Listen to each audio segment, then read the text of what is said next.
আমাদের এক ভাই জানতে চেয়েছেন যে নতুন ঘর, নতুন দোকান বা নতুন কোনো স্থাপনা উদ্বোধনকে কেন্দ্র করে আমাদের সমাজে প্রচলিত আছে যে মিলাদের আয়োজন করা হয় অথবা দোয়ার আয়োজন করা হয়, লোকজনকে ডাকা হয়, আশপাশের প্রতিবেশীদেরকে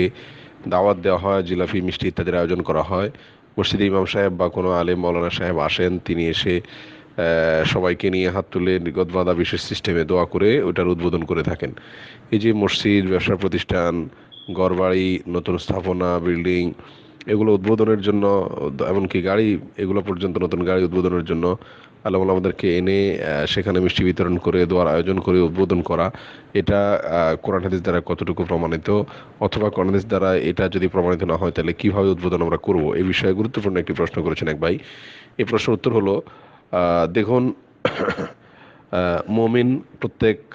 নেয়ামত পাওয়ার পরে আল্লাহ তাআলার শুকর আদায় করবে, এটাই হলো স্বাভাবিক এবং এটাই হলো সাধারণ নিয়ম। অতএব নতুন ঘর, নতুন গাড়ি, নতুন বাড়ি, নতুন স্থাপনার মালিক হলে বা ওইটাকে ব্যবহার শুরু করলে আল্লাহ সুবহানাহু ওয়া তাআলার শুকরিয়া আদায় করবে, এটাই স্বাভাবিক। আর আল্লাহ তাআলার কৃতজ্ঞতা জ্ঞাপন করতে গিয়ে তিনি মানুষকে যদি খানা খাওয়ান অথবা মানুষকে, বন্ধু বান্ধব, আশপাশের লোকজনকে ডেকে এনে শুকরিয়া স্বরূপ, আল্লাহ তাআলার প্রতি কৃতজ্ঞতা আদায় স্বরূপ তাদেরকে খাবার দাবার আয়োজন করেন, তাহলে এখানে কোনো অসুবিধা নেই, যদি এটা শুকরিয়া আদায় স্বরূপ হয়। আর যদি মনে করেন যে এটা আমি করতেছি এই জন্য যে এটা করলে বরকত হবে, দোয়া করে শুরু করলে বরকত হবে, আর না হলে হবে না, অথবা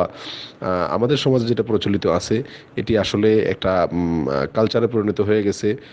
যে হুজুর এনে দোয়া করাইতে হবে, মানুষকে ডেকে দোয়া করাইতে হবে, দোয়া করায় শুরু করতে হবে, যে দোয়া করায় শুরু করতে হবে,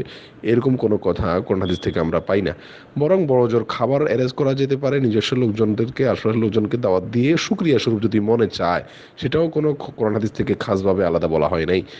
আর এছাড়া বিশেষ করে ঘরবাড়িতে অনেক সময় শয়তানের উপদ্রব থাকে, দুষ্ট জিনের উপদ্রব থাকে,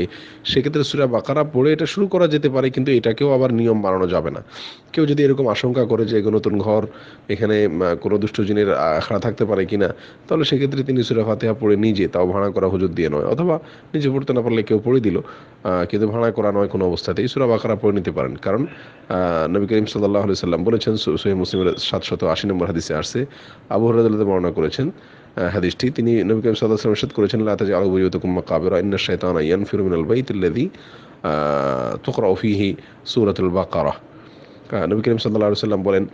যে তোমরা ঘরকে কবর বানায়ও না, যে ঘরে সূরা বাকারা তেলাওয়াত করা হয় সেই ঘর থেকে শয়তান পালিয়ে যায়। তো সেক্ষেত্রে নতুন ঘরে যদি আশঙ্কা হয় সেক্ষেত্রে সূরা বাকারা পড়তে পারেন, এটাও কোনো জরুরি নতুন ঘরের আমল তা আমি বলবো না। আর দ্বিতীয়ত হলো শুকরিয়া স্বরূপ কাউকে খাবার দাবার অ্যারেঞ্জ করা যেতে পারে, শুকরিয়া স্বরূপ, সেটা যদি মনে হয় যে এটা খাওয়ালে বরকত হবে বা এটা খাওয়ালে ব্যবসা ভালো হবে, ঘরের কল্যাণ হবে, অনুষ্ঠান করে মিলাদ দিলে ভালো হবে, এরকম যদি ধারণা হয় তাহলে এটা বিদআত হবে। কারণ এরকম কোনো কথা আমাদের কোরআন সুন্নাহ বলে নাই। আল্লাহ তাআলা আমাদেরকে সঠিকটা বোঝার তৌফিক দান করুন।